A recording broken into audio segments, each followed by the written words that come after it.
Great. Well, I guess I have to open up some file or something. Yeah, we're live, so you should probably do it now. Mm. Are You we didn't really count live right down? now?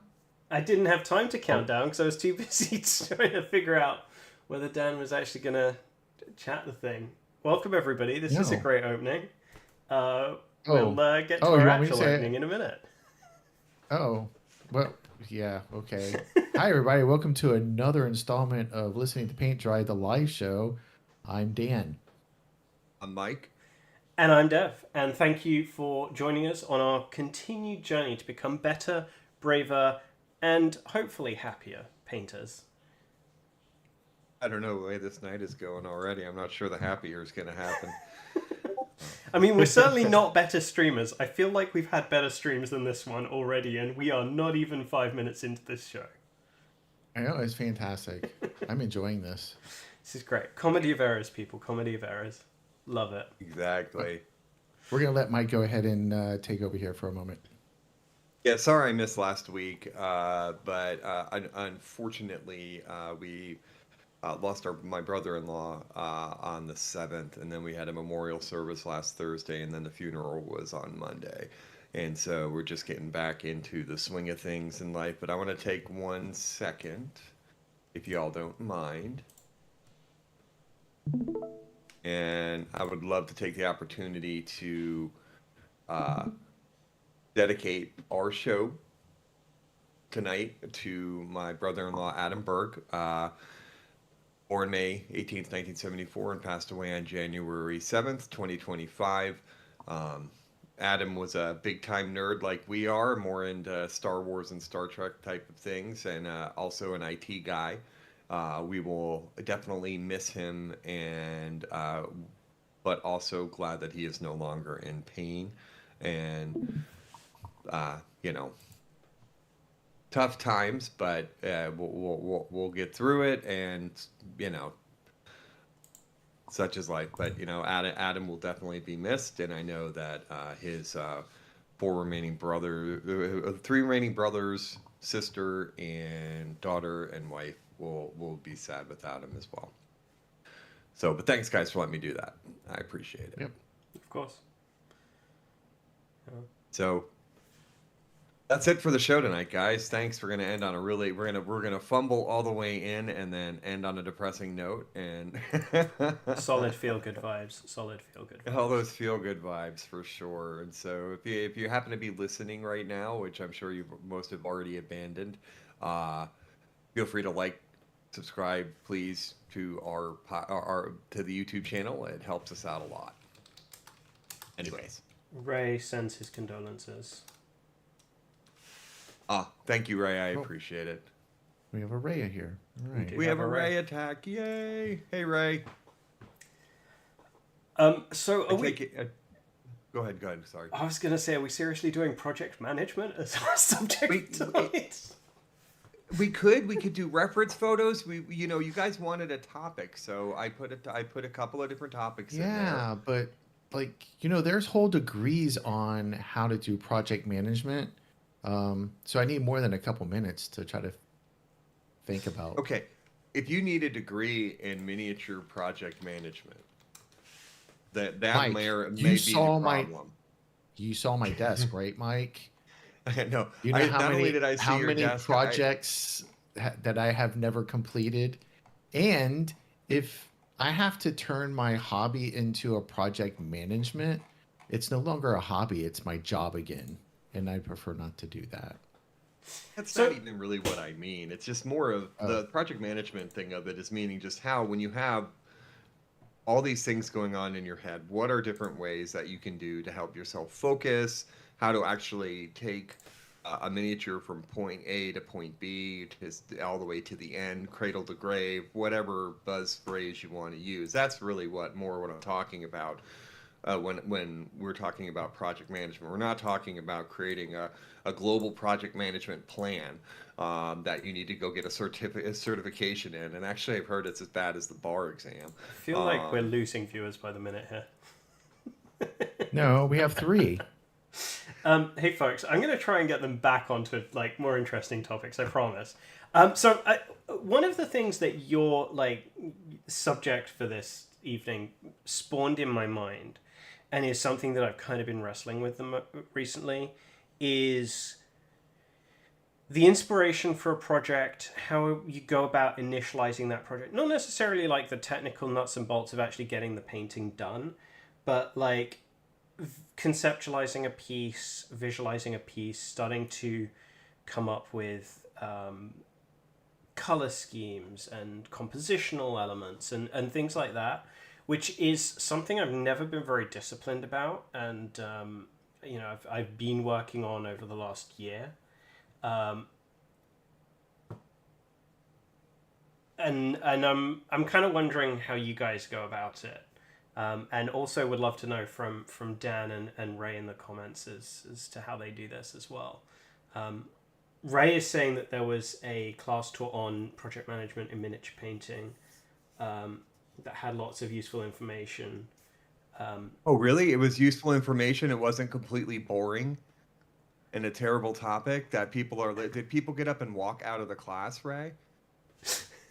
What class? Mike, did you do a class on that? No, I didn't do a class on that. I don't know. I just feel like I don't project know. management sounds like work. I do. I think it sounds like work.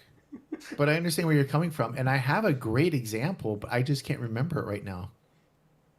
Like, Maybe well, if you could manage. so your Mike, if project. you would have listened to the show last week, Mike, you would have heard some of the experiences I had when I was in Florida.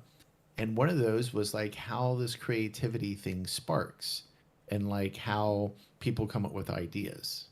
Wait, I'm sorry. Did you just give me crap for not listening to a show? No. I was going to say, because of all the people that should be throwing and slinging shade about not listening to a show, I have about, I don't know, 70 some odd episodes I can point to that you haven't listened to, Dan? Probably. I feel like my parents are bickering at the moment. All right. Inspiration. That's great. That's a great topic. Awesome. I would love to hear what you guys have to say about it. I feel like, And I'm not even. I mean, I can go. I struggle with this one, right? Like I'm not. I don't feel like I'm in a particularly good space for this. Actually, first of all, just like having ideas, like seeing a model and loving a model, super easy, right? Like we all have that. We see a new sculpt, we see a piece, we love it. We love the sculpt. Maybe we love the paint job on the box art or whatever. Taking that and twisting it to find something creative and new and different to do with that piece, I struggle with. But sometimes I strike lucky. Sometimes I have an idea.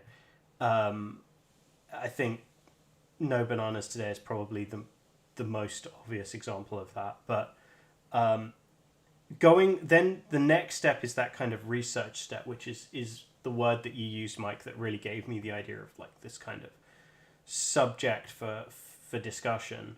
And there, like, that's where I've had some forward progress. Previously, I would kind of, maybe look at a color wheel every once in a while. I would think, rough ratios. I'd have some abstract idea of what elements I want on that kind of triangle of focus and things like that. But more recently, I've started actually drawing on using Pinterest to create not necessarily a mood board, but definitely a board with elements that I want to draw from for the piece. So I tend to be pretty nuts and bolts about it. I don't kind of go for abstract big thinking. I don't kind of ideate that way. But once I've got something more concrete, I'll start pulling in colors. I'll pull in references for particular elements, right? If I want a particular style of cloth, I'll pull in photos referencing the cloth. Reflectivity in armor, I'll pull in some, reference pictures for that, etc., etc., etc. That is kind of as far as my discipline and my structure has gotten on this one. Do you consider yourself a right-brained or left-brained person? Yes. One of those. Okay. One of those. Okay. I mean, I hope I have a brain. and at least half of it works. That'd be nice. Well, you have the analytical part and you have the creative part. Do Yeah, you feel like you fit more into I one am or very the much other? analytical. I mean, you know, it's. Do you think that's something that might block some creativity because we're more concrete when we're Yeah, looking at things? I think it does, right? And I think that for me at least, the creativity, I know it used to be there, right? Like I've still got my sketchbooks from when I was a kid, and there's endless ideas there. But reaching for those is a stretch these days. Has been for a long reaching time. for what? Ideas, Your just old art no. or the Reaching for creativity part? ideas. Reaching for ideas. Have Just you have finding. you thought about going and looking at some of your art, your I old do. I stuff, do sometimes. and Yeah, I do. It doesn't necessarily click for me anymore. It feels like I'm a different person from what I used to be, but okay. it feels like this has turned into psychotherapy for dev. What? Mike, what I'm do you just do? trying to What ask do you you do? questions. The And way Dan is asking questions, this is Dan's personal coaching mode has clicked in. And so he's going to ask you kind of open-ended questions. no, To not anymore. I don't need to anymore. So No, no. Ray said that I had it. it was Lara at ReaperCon that taught that class, and honestly, it does actually sound amazing because the technical structural piece of getting stuff painted, especially for armies and stuff, that was one of the biggest things I took out of Dave Taylor's Armies, Legions, and Hordes book as well. Is like those those structural time management pieces, especially if you've got limited time, right? If you're not doing this full time, or even if you are, right, just to be more productive, those tips and techniques are amazingly valuable. I just can't imagine trying to pitch a class that way because I can't see people wanting to take it. I have a feeling that I've heard of some other classes that were like that. It wasn't it was how to organize your painting, but not like management. And maybe people don't sell it that way. Maybe they don't sell it as a project management, but like how to paint your armies fast. And that essentially kind of like a hobby management process. So I kind of taught a class on this at ReaperCon. It called Lost in Translation. And the goal was to take the idea in your head and translate that to the miniature. And part of the class is kind of there's two different things that I think of. The first is, or two different directions with this. The first is that you have an idea and you want to go search for miniatures to do that. Or you see a miniature that inspires the idea, right? And so they're kind of two different. Some of the mechanics of it are similar in like finally executing it, but the starting point is different. The hard part is kind of the third part is when you're kind of feeling like in a creative hole and you're not inspired, you're not thinking about what you want to paint or what you want to create, and that's a whole ball of wax in and of itself, is trying to get your creative mojo back. I think for me, I am a mix between the first two. Like for example, when I did my zombie movie poster, I had the idea that I wanted to do it, and I had a bunch of different layouts for it for about a year and a half, almost probably 2 years. And then when I saw Roman doing his picture frame dioramas, that's kind of where it clicked in my head. Otherwise, it was going to be this massive, weird-looking diorama thing, and I'm like, holy crap, that's not going to work. And it would probably take me 3 years to actually accomplish doing that. Instead of, then what wound up happening was I bought a shadow box, a small shadow box frame. That actually also moved me along because now I had my canvas, right? I had the limitations of what I could work inside and what I was working inside. And so it was kind of I kind of had this general idea for it a few years before I did it. Then I couldn't figure out how to do it. Saw Roman's thing. Then when I bought the shadow box, that took another step, right? And then you kind of, I am I write everything down, and so like the tagline on it was what was it?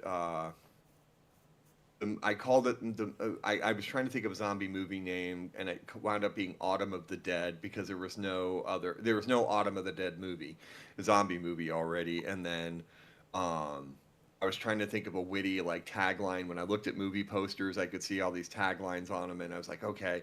And so the one I wound up was the leaves will fall and the dead will rise, and so using both the autumn and the zombie trope at the same time. And so just kind of like it's one of those. It's just like when I came up with the tagline and the motto for the podcast, right? The art and podcast about the art and hobby of miniature painting, right? I've been drilled into the elevator speech thing, like a lot of business people have. You know, you got to be able to sell it quickly and think. And when you read that first sentence, and part of it is also doing like taking writing workshops and stuff along those lines. You know, you got to sell it in the first line. And so, what is our podcast about? And then the things that when Dan and I were bouncing around ideas, things that we wanted to do, becoming better, painting braver, and being happier at painting were three of the things that we talked about. And so it was just simplifying, et cetera. And so, but it was a funnel process, right? I am a spaghetti guy. I throw everything on the wall and see what it sticks. And I keep going from there. And I would say most of my projects, even from the Anabugeisha Samurai, the I probably built 3 different bases for her. I probably have about 25 different sketches of different things I wanted to do. So it takes me a long time to get to where I want to get. Um, but to me, the process is just to keep pushing, right? Like I know it's hard. It's hard to gain inspiration. Sometimes it could be from seeing something outside, like I don't know, like where I got the color scheme for the Anabugeisha was the damn P.F. Chang's restaurant, right? Like that was the wall was a mint green, and the border was this blue gray blackish color, and that's where I kind of got it. And then knowing color theory, the green and the red play off each other, so I put the red Tory gate there. You know what I'm saying? So that it was kind of a combination of seeing what was randomly seeing something out there, and then kind of falling back into using color theory loosely, very loosely. So, but that's a long-winded answer. I apologize, but you know, if you're like, be a little more specific, Deb. Like, do you have a miniature that you want to paint and you're not inspired by, or you don't have an idea for, or is it that the general you don't know what you want to paint? I will have a miniature I want to paint, right? And I'll kind of, I'll find something that I like the look of, but moving it away from the box art, right? That's where I really struggle, right? So that's where I just don't think of anything that really excites me or inspires me. I guess an example of this, right, is the girl reading with the fox that you sent me. That's something that I feel ought to sit in a slightly larger context, not a massive diorama or something, but it needs a bit more context around it than what it has. And visualizing that is where I fall down. Like coming up with an idea for that is kind of where it implodes. To me, that's so if I was faced with that issue, right, and my thought process would go, I would be typing into Google, I don't know, like girl reading a book, girl reading to a fox in the spring or in the fall or in the winter, or like something along those lines, and seeing what kind of artwork came up, seeing if anything kind of popped out at me. Like, so right now I am preparing to work on. We have a painters retreat, a Virginia painters retreat, a Virginia, Maryland, DC painter retreat at the end of February. And I want to work on an Alice bust that Dan sent me and I printed. And so literally I have been researching and like I have kind of a general idea about what I want to do. Like the original idea blew up. The original idea was to surround her with busts of other characters, like smaller busts of other characters from Alice in Wonderland.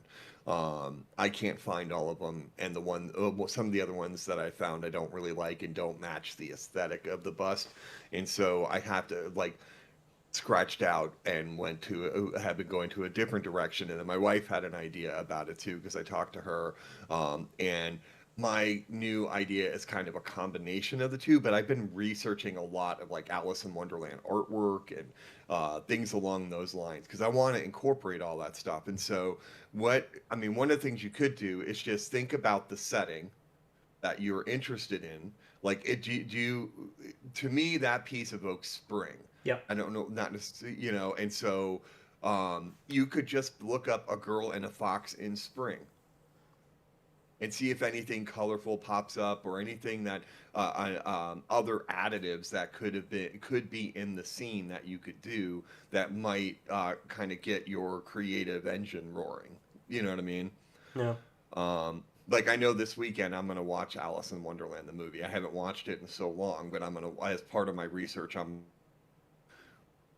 in the cartoon. I'm not watching the Johnny Depp thing. That's not the direction I want to go. But yeah, I mean, you could play American McGee's Alice. I don't know if you ever played that. That's the best one, I think. Yeah, that's a trip. Game. Yeah, it's a great game. The other thing too is that sometimes I come up with a name of something before I come up with the direction of it. And so, of course, I'm going to name this a line from White Rabbit by Jefferson Airplane. Of course. Right. I mean, so but I'm torn. There's a couple of different. Am I going to name it Feed Your Head? Am I going to name it Go Ask Alice? Who knows yet? Because it depends on the way the rest of it pops. You know what I'm saying? It's all about what the dormouse said. Exactly. Feed your head, baby. Feed your head. Dan, what about you? How do you go about sparking ideas for a project? He just sparks up. He's a pothead. I just spark. I just start on. I just catch on fire. So from last.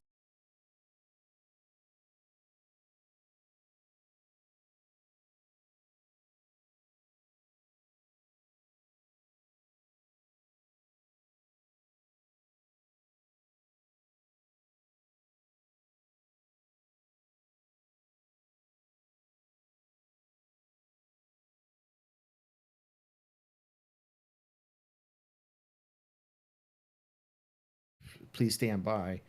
I can't tell right now if oh,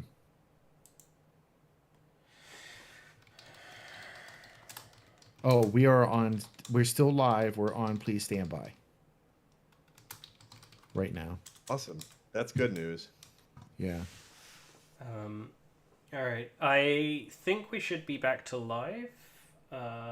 We are back. Yes. Okay, and it's the same. Cool. All right. Sorry about that. Yes, all right. Same one. So. Yeah, sorry everyone. As you may have guessed, my internet went down, which meant the entire stream apparently went down, as I'm the one hosting. So sorry about that. Thank you for patience. So that's Dan, right. It's probably just. Oh, we have more. What's up?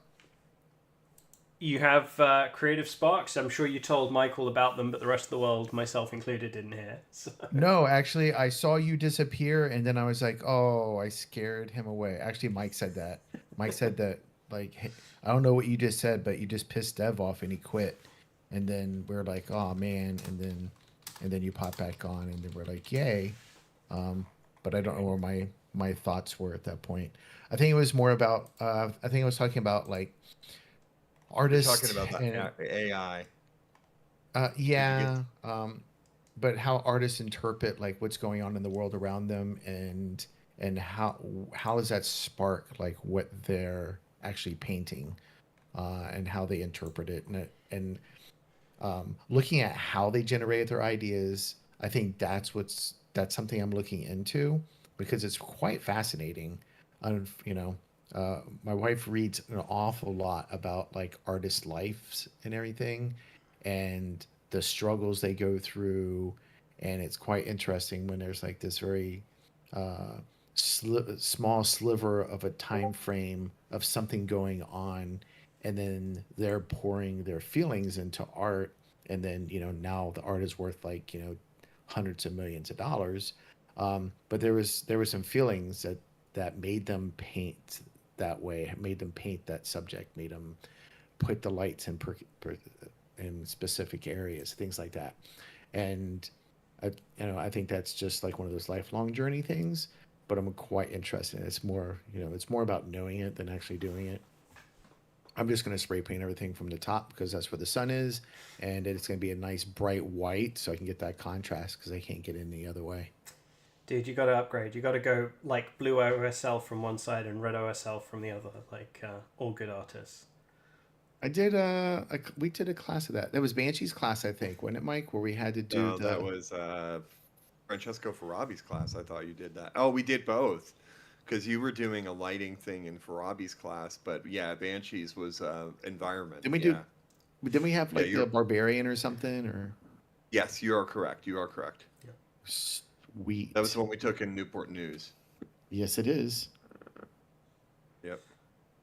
I think, yeah. Indeed.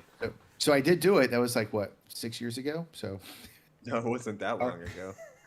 I have no idea. I forgot. I already forgot how to do that. So spray paint it with one side and spray paint on the other side. Yeah, that's Yeah, it. pretty much. That's it. That works. And then like looking at stuff you never look at. So I think one thing that was really cool about parts of Florida is because it's most of the time it's sunny there. Most of the time it's warm. You have two seasons, a spring and a summer. So a lot of these, I'm gonna call it tropical for lack of a better term. Have lots of open space and there's graffiti all over the place, and that's quite fascinating. Just the hundreds of ideas that I could see churning in my wife's brain as we're driving down the street or we stop off at a store and there's like 5 different graffiti artist things all over the place and murals and things like that. It's quite cool. It's because you see like good stuff and then well it's all pretty good, but just how different they all are, how different all the artists are, and it sparks ideas. And she talks to and while we go out, if she sees an artist doing work, she talks to them and she asks them like really inquisitive questions, which I think is kind of fun to sit back as a coach and listen, because she's asking the right questions, but she's really trying to figure out like what makes their brains tick. And it's really awesome to listen to an artist talk about like how they generated their ideas for some of their art, even if it's like a giant meadow with a rainbow in it. Like what really happened? What made you think about doing that? Or UFOs and cows, what was the catalyst for that? It was really fun to listen to those interactions, and artists love talking about their art. So they just vomited all this information out. It was really cool, and I wish I had recorded a lot of that stuff, but she has a bigger, smarter brain than I do, so she remembers everything, so she just goes home and writes it.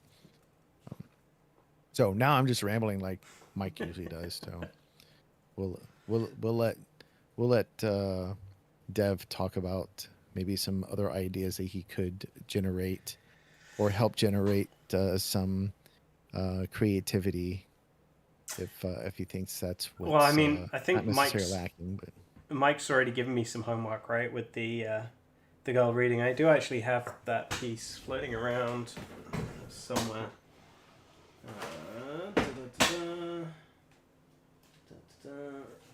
Oh, boy. So I had a mission in sending you these things. You know that, right? I know, and I'm doing the exact opposite of that, buddy. I realize that. No. Actually, that's not true. You actually are doing exactly what I wanted you. When I sent you Muttley, I wanted you to have fun painting. You know what I mean? Yeah. It was a subject matter, probably because you don't have a printer anymore. And I'll be honest, when was the last time you thought about printing and painting a Muttley? Yeah. Never happened, man. Never happened. Right, exactly. And so when I saw it, I printed it. I said, Deb's got to have this. Maybe this will help him have fun again, which is painting. Yep. The other thing, the girl and the fox with 4,000 mushrooms, apparently.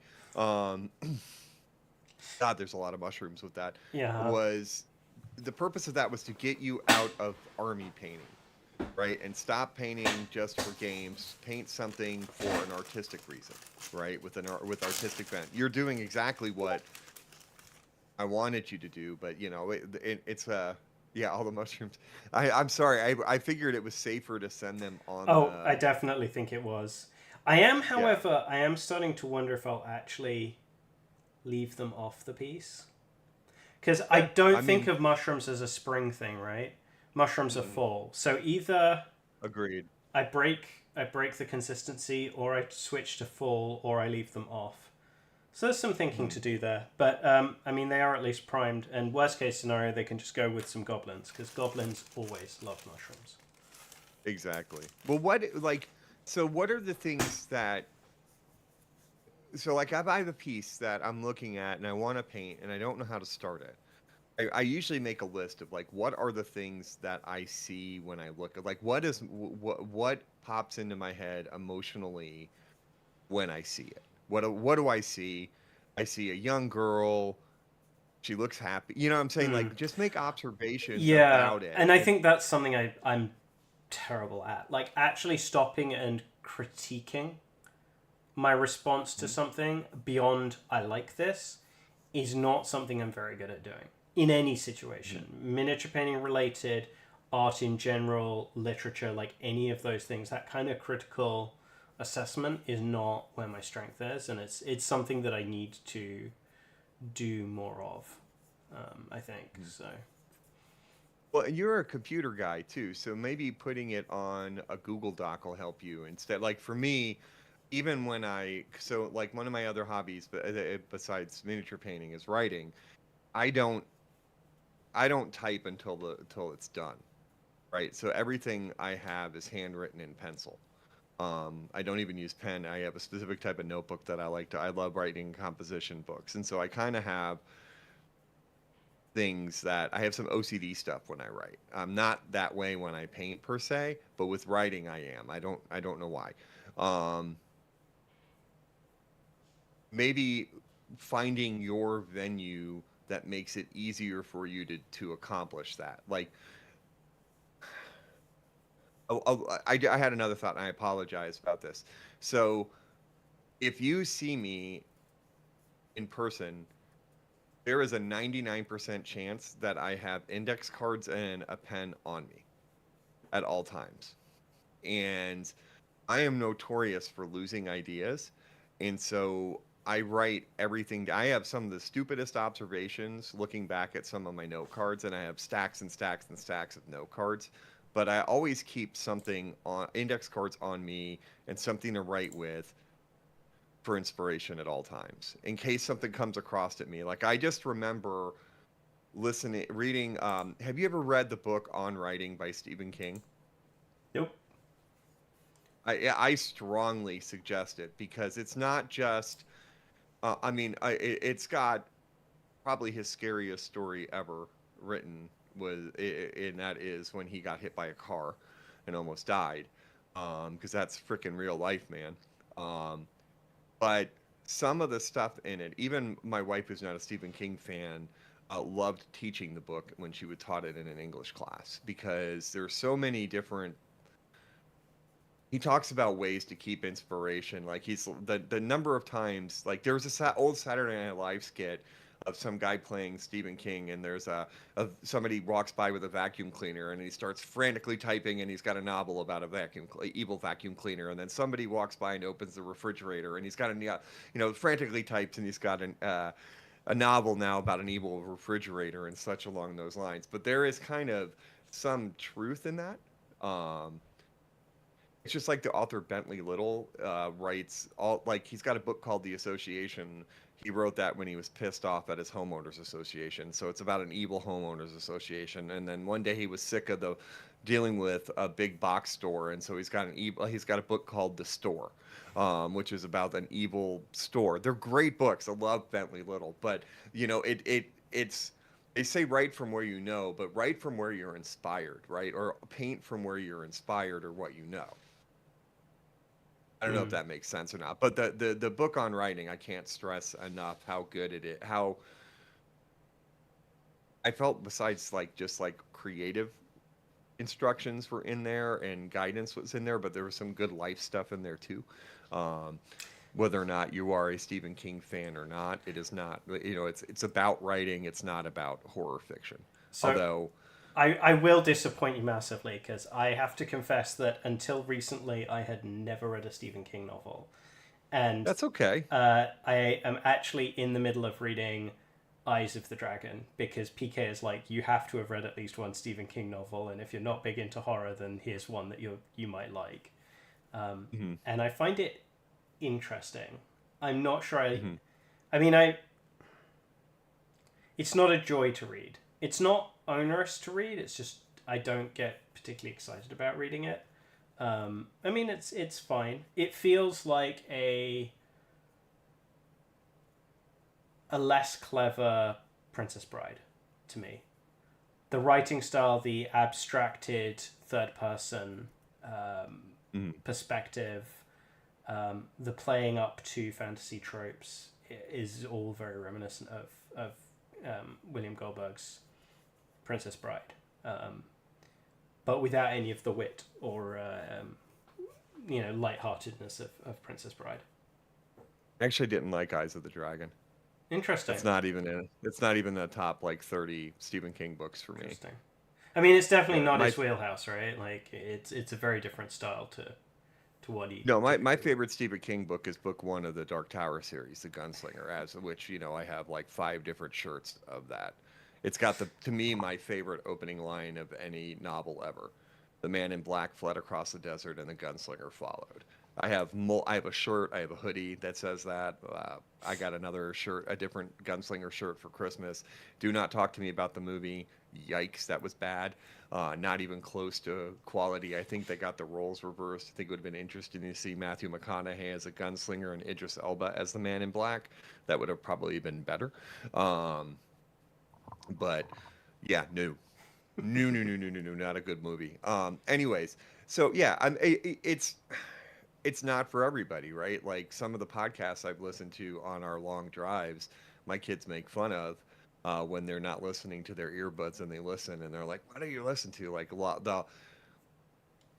they don't kind of get it. Like the Old Gods of Appalachia, the whole concept of the kind of the Southern hellfire brimstone kind of reading to them sounds weird. I heard it growing up in real life to a degree, in Southern Virginia. And so it resonates with me. So it's just finding a voice. And that's really kind of in what that all ties back to what we were talking about, right? Just sit back, take a moment, think about what you're looking at. What are you looking at? And sometimes going the opposite of what you think also works. So if you think she's happy, maybe there in your mind you start formulating a story about, well, she's hiding something, right? She's hiding her pain. Maybe that's I don't know. Like that's kind of where, and ultimately, like one of the things that was the.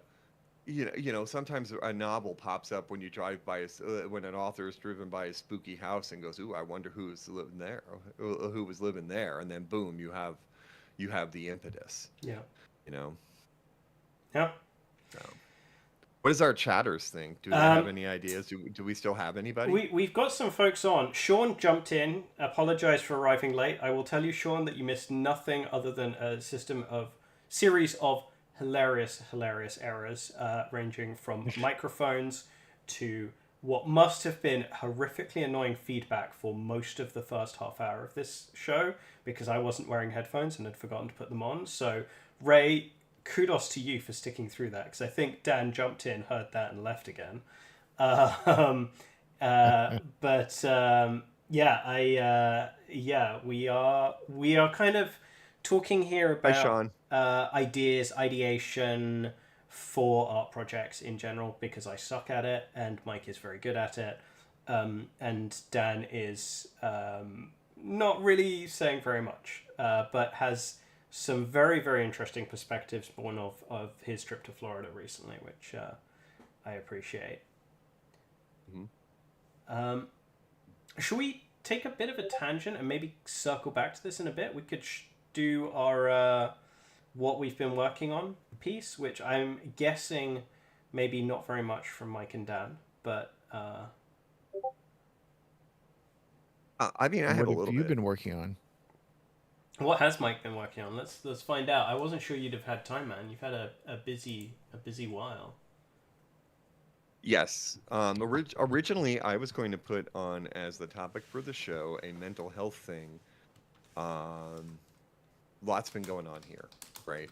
And so, between having an alien dog who is one of my best friends because I spend all day with him, and very sentimental to the family, but also losing my brother-in-law. It's been a time period, and so I was going to point out, I was going to say, well, let's talk about how painting helps through us, but I was kind of like, you know what? I don't think I could do that right now. I don't know if I can have that conversation quite yet. So we'll put a pause on that. But in the meantime, I don't have anything new to show. I don't have any pictures, but I've made progress on. I had, was it 3 times 6 of three squads of 6 18. for Lord of the Ring. 18. Thank you. I mathed good. Lord of the Ring, like 6 spearmen, 6 archers, and then 6 dismounted riders. And I am almost done. I would say the archers are pretty much done. I am using a technique on the spearmen that I will not name, because it's a stupid name. It's a infomercial. But I am. Is it the chop suey Yes, technique? it is Just chop suey. you have to play It was System of a invented by. Down whilst doing it. Yeah, absolutely. Clean up, grab a brush, a little makeup brush. I wish I could have done more of that on the spot. That would have been awesome if I could have thought about actually how to use the words, Yeah. Yeah. manipulate the words to doing it. But The April Fool's special for this year, maybe. right. How we do it? Yeah, we do chop suey instead of the other thing. But well, I will say this: it's not really that, because I am going back through before I put contrast paints on and white lining everything, putting like adding like regular white paint, because I feel like that really makes it pop better. I also have learned that, sorry, Army Painter, there is nothing special about your metal speed paints. They're just metal paints. They're just thin metal paints. I was having that experience as well. I'm like, am I missing something here? They're just thin metal paints. They're just thin metal paints, Yeah, and okay. I'm sorry, but the Vallejo metal color are better. They have better coverage. Yeah, They I mean don't that's true. separate. That's true. Yeah. I mean, Yeah. they're not. I won't say they're bad paints. I mean, I just don't feel like the golden armor or the bright whatever silver it is, do what they're supposed to do. I still have to wash and highlight and, okay. But the good thing is that the color is pretty close to. I am out of the. I haven't. I can't believe I'm saying this. I used all of the bright gold, the rich gold from Monument. I actually used a whole pot of that, mostly for the pirates and the boats. So it's a pretty. Their golden armor is a pretty close match. So, so yeah, that's kind of where I am. I'll have pictures next week. I'll be done with it by the next live stream. Nice. That's kind Are of they cool. Gondor or are they? I can't remember what you said. You did they're- say the other week, but I don't remember. Um, they're the Mumak people, I think, Oh, the Haradrim, right? or they're the Sand Serpents. I don't know if they're the same people or not. Um, If I showed you one that's done, yeah. would you know what they Maybe, are? Hold, maybe, hold on maybe. one second. Um, I'm gonna slide over real whilst you're quick. doing that, a Sneaky Pete has appeared. Hey, Pete. Uh, Sneaky Pete says that generally more painting towards gaming pieces. I think so. A lot of inspiration from the fluff of the books, especially for 40k. That's a fantastic point. There's so much in the 40k realm. Those are Haradrim, I think. Yeah. Um, yeah, it's looking good, man. The blue is Thank you. nice. I like the blue. It's unfortunate that it's purple, but Well, you need less yellow lighting, but yeah, I mean that the contrasting with the red, it gives it a nice, a much more interesting visual than their standard just kind of red all over the place. and this guy isn't done with that method. This one was done all normal, Right. Okay. and then this guy was done in that method.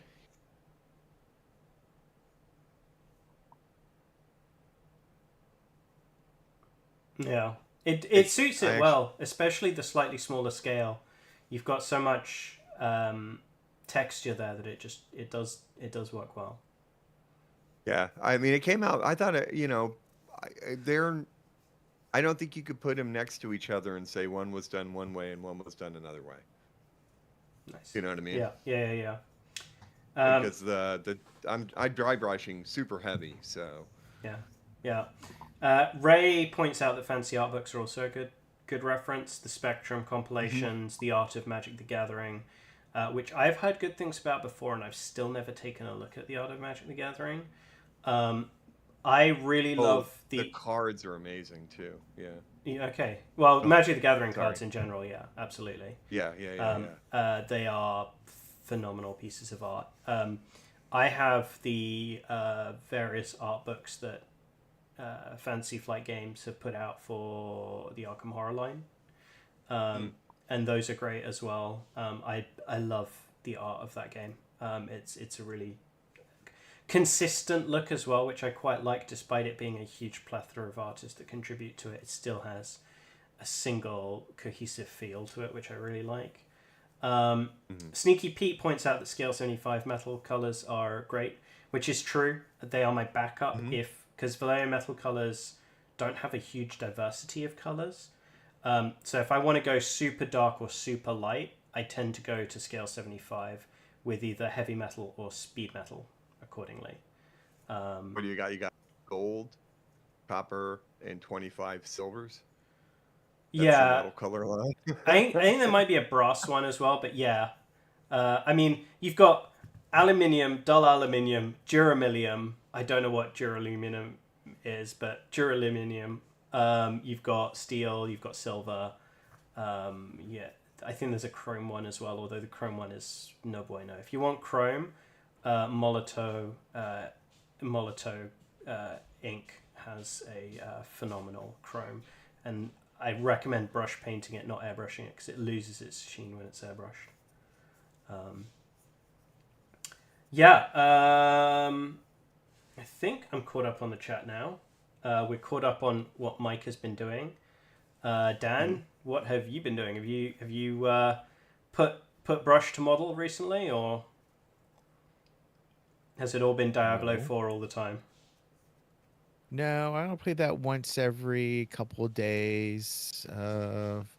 Let's see, work has been a lot. Uh, I'm doing some major changes to Capital Palette. So I'm doing a lot of writing and meetings and stuff. So that's kind of taken up some of my time, and work has been a soul suck. 9-hour classes are Fun. pretty rough. So, Yeah. um, so that's been this weekend. So, not a whole lot. I didn't do any painting, but I did fix one of my compressors and airbrushes that I got Nice. from Spray Gunner, Nice. that I was having problems with. So I need to discuss some things with them. And I have a airbrush holder that was made out of resin.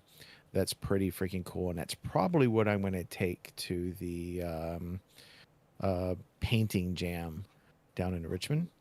I'll probably just piddle with that for a little bit because it's just for me. I haven't figured out how I want to do it yet. So it's got my favorite elements in it. I could probably use my favorite colors. So I'll probably just do that unless I find something to try to enter into Golden Demon, and I'll knock that out in a day.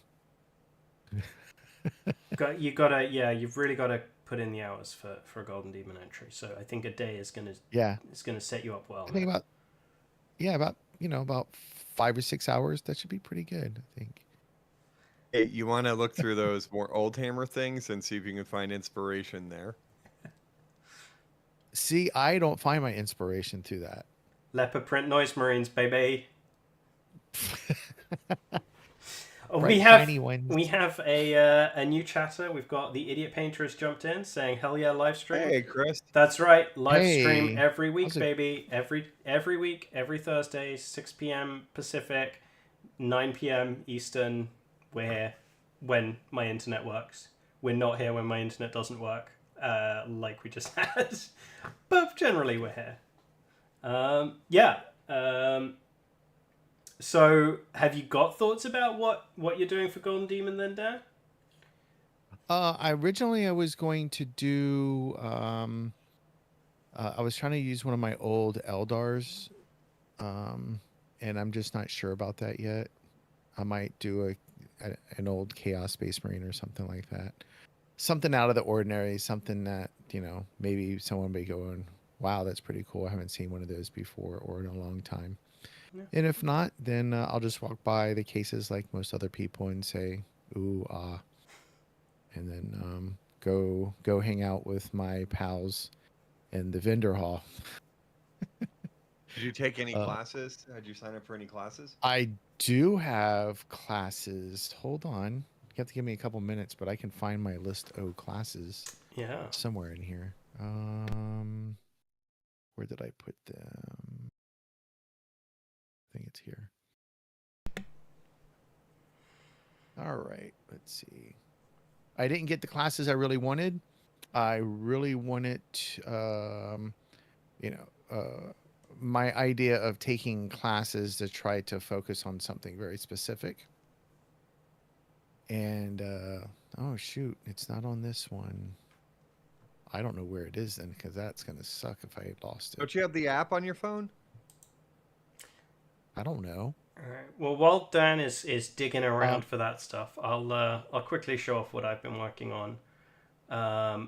So for folks that this is the point of the show where Mike and Dan have no idea what's going on, because only the folks at home get to see this one, because I can't actually project it to both the Discord chat and the stream at the same time, unfortunately. But as some of you may know, I've kind of gone back to the YouTube painting videos and review videos and stuff recently on my own channel. And so What channel is that? What's the name of the channel? It is Raggy Paints on YouTube. Thank you. Yeah. Self-promotion. I should do that occasionally. Yeah, you should. Yeah, I should. So I have been trying to get box art level finish, not box art quality, but box art schemes to match the box art for the new Warhammer Worlds Ember Guard, for a few models which I've been kind of doing tutorial videos on. So this is the Ember Watch. These are the Shite Marines that are in the box. Super not excited about painting these up, but I did it anyway, and it came out decently. A little bit of how to wet blend in there as well with these. So that video is already live. And then more recently, I have been working on these guys. I don't think there are really photos of these guys out in the wild yet, but I'm currently editing all the footage for these to put out another video. This is Zicket's tunnel pack, including this awesome death wheel, which is just such a cool sculpt. I get excited every time I look at this model. Had a lot of fun painting this up, even if I was just matching the box art for it. Very, very quick to paint these guys as well. I probably spent 2 hours maybe on the whole group of 5 models. Just, a couple of evenings, one on a live stream on my Twitch channel, and then the other one on just whilst watching TV one evening. You can paint while you watch TV. I can't. Oh, I can if it's not something I particularly care about. I can definitely do that. And these, I was trying to do 2 different techniques for people to experience. So for the Ember Watch, I was using opaque paints. I was using a more traditional layering method with some wet blending. These guys are entirely my take on slappy chops or slappy chaps or sloppy chaps or whatever it's called. Floppy second. Floppy chaps. Sloppy chaps. I went to that bar. It's it's basically contrast over a dry brush zenithal. I would not normally dry brush the zenithal. I'd normally airbrush it, but just for accessibility reasons, I went with that. And then adding in more details, more textures by purely mixing in titanium white paint into the contrast colors, and bringing up those highlights, which was a lot of fun to do. Some wet blending of the contrast paints as well on the model. And then... So what you're saying is you didn't set your airbrush up yet. Oh, no. Speaking of airbrushing, that's the other warband that I've been painting, which is Grandfather's Garden. So I kind of wanted a different approach with each warband that I did. So the first 2 come in the starter box. I wanted nice, accessible, easy. So one with standard paints, one with contrast paints. And then I got these guys and they were in the box, and I'm like, I don't need to touch these guys yet. I can do older warbands that I have been meaning to paint for forever, and they just kept going, paint me, paint me, paint me. And so I kind of caved, and I have been painting these guys up and absolutely loving it. So this is probably about maybe 2 hours of airbrushing on these guys. Nothing but airbrushing, except for the black base rim, which I did touch up by brush, but having a lot of fun painting these guys. They are such fun sculpts. I love painting nuggly stuff. And really, this is one of those instances where I did put a little bit of thought into color composition before I went ahead and painted them. I didn't restrict myself to the box art. I leaned into some of the paint techniques I used on my old Death Guard models, but having an absolute blast painting these guys up. They're just such fun, disgusting, gross models that it's been really enjoyable painting these up. They're not done yet. I will go in now with a brush and do the rest of the stuff with brush. Probably a mix of contrast and opaque paints for these guys. Kind of getting more advanced techniques, and this video will probably be maybe a month or so out. I'm not going to race to drop these videos.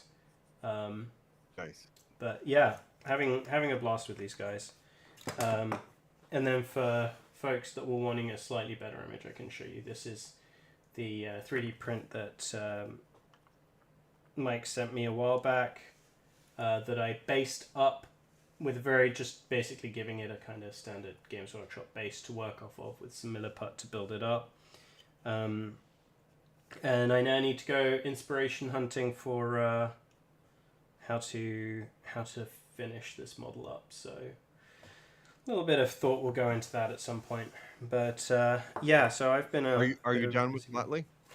I'm not done with Muttley. Muttley has kind of gotten set to one side as I started getting back into the YouTube stuff, and I want to go back to Muttley. There are some things with the way the fur is lying that I'm not happy with, and I'm trying to grok where I've gone wrong, what it is that I'm missing that I want to adjust for that. So I think what I might do is when I go back to him initially, I will probably work on the flying cap, texturing that up as a little bit of an escape, but still looking at the model, and then circle back and see if I can figure out what's lacking for me in the fur, which I think is probably warmth and tonal variation, as well as positioning of a lot of the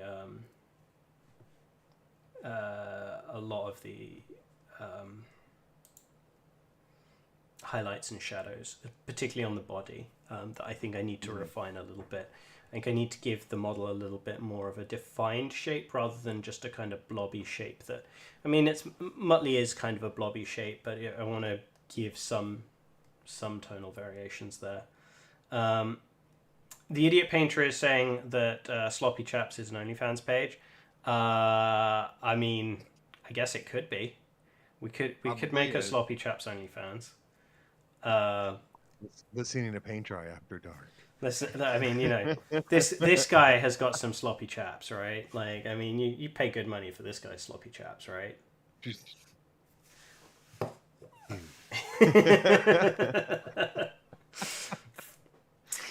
Sneaky Pete says that thing's amazing. I don't know what thing's amazing, but I could see Sneaky Pete being totally into Nurgle. Is it Nurgle? Yeah, I'm actually pretty pleased with the way that the base colors came out relative to the model. It does make the base maybe a little bit too eye-catching, but faces and bases, baby. On tabletop, that's not necessarily a bad thing. Exactly. So, and I can probably push the colors on the torso, the greens, a little bit. Oh, the wheel. He was talking about the wheel. Yeah, the death wheel is just awesome. Like, I just smile every time I look at this model. He's just so cool. I think Faces and Bases is another OnlyFans page too. I mean, yeah, maybe. That's wrong. That's so wrong. That should be our other YouTube channel. Faces and Bases. That would work. I like making bases. You do. I used to hate it. Used to be the bane of my existence. And I grabbed it by the horns and said, "Bases, you shall be my..." Oh, no, I can't say that. My buddy. My best friend. Oh, man. There we go. That's it. That's how we know he jumped the shark, Mike sang. Yeah, you know what? Bases, I feel like bases are easy once you kind of get your head around them. And then half the time I'll paint a model and the base is the only part of the model I actually like. I feel that way about that Rabbit Ranger, honestly. Like, I was pretty happy with the way the base came out. The rest of it, But the base I was pretty chuffed with. Always the way it works. And you won an award for it, too, so, you know. Yeah, was my big success at ReaperCon last year, for sure. It's an excellent success, for sure. But well, I think we're kind of at that point. 10:06. We are we mentioning the LVO in the room? Are we gonna speculate what's coming up? Because it's coming. It's this weekend. In fact, there are probably folks already there. You know, we probably lost. Some of our normal friends are probably there. I know my buddy Zach, our buddy Zach, who also joined us at Adepticon. He is in Las Vegas this week. You know, Dave Phillips, who is usually a regular joining us. I know Dave is there. One of our last guests, Chris Chung, is intimately involved with Burko's Vault and the painting competition there. So, yeah, I mean, good luck to all those who are in the painting contest. I would love to hear from some people about how it goes. It's definitely they got one hell of a judging lineup. I don't know if you've had a chance to see it. It's pretty damn impressive. Yeah. Yeah, it's a who's who of the miniature painting world. Really, it's exactly. Yep, and yep, and so almost all over 50% of the judges have been guests on the show, which is fun. Nice. And so we're in the process. Zach he takes private coaching from Kaha, and he is going to set up a conversation between me and her to set up a interview with her Yes. for the podcast. Yes, Kaha's So, amazing. I took her class at yep. LVO last year. Kaha's amazing. Yeah. Yeah. Yep. So. Dan took a 7-hour class with her at Adepticon, right? It was an eternity, however long it was. I spent like 12 hours a day for 3.5 days. Absolutely loved it. Like, it was Nice. brain melting. I wish I had continued on and finished the model we were working on, but I still got a ton out of it. My color theory stepped up massively from that class. I want to. I've been. Oh yeah, go for ahead. it. No, go. I was changing off of LVO, so if you're still on LVO, Oh, the only thing I was going to say is that one of the regrets I have is I can't find my notebook from Eric's 2-day class that we took, 3-day class. Was it 3 or 2? I don't remember. Where we painted that barbarian with an axe and a sword, Dan. Because that is like the only one of the class models that I've ever wanted to go back and finish, but I can't find my notes on the paints I used, and I can't I shouldn't care about that, but I kind of want to go back and look at the notes and finish the process out. And so once I find the notes, I want to finish that model. But I know I have too many notebooks and note cards. I look like a hoarder in some areas of my basement with that stuff because of how much over the years I've written down in notebooks and such. But anyways, yeah. So 2 things, but first, still on LVO, their previews, the preview show that Warhammer is doing is at 9 p.m. PST, midnight tonight, Eastern time. Do you guys want to do a reaction stream for that? Oh, I wish I could, but I can't. Okay, fair enough. Some of us have to work. I mean, yeah, I got to work tomorrow. Do you have to be conscious to do it though? Tomorrow I do. Okay, fair enough. Actually, I've been gone. I've been out for, I've missed like 4 of the last whatchamacallit, 10 days from funeral stuff. Tomorrow, tomorrow's the last day of the administration, so we have to that's a good point. Right. Answer lots of questions and tidy up some things and make sure things are all right. Well, moving along for Monday. I may sit and watch it and blue sky out my thoughts on it as it goes. For it. Do it on the listening to paint dry one, man. That's yeah. Probably not. So follow us on Blue Sky, listening to paint dry at LtPD maybe. Yes. LtPD.bsky.social, and get some hot takes from myself on Warhammer's previews. My expectations are not high, and my takes are probably going to be spicy, so there may be some interest. Chris is asking if there is a Discord. There absolutely is a Discord, my friend. Let me send you a link to that so that you can join us on the Discord, and I can throw up my opinions, literally throw them up all over the Discord. Oh, come on, Chris. I'm pretty sure that a couple years ago I gave you some sort of link or something. I guess we'll have to talk about your continued services to Nova Open.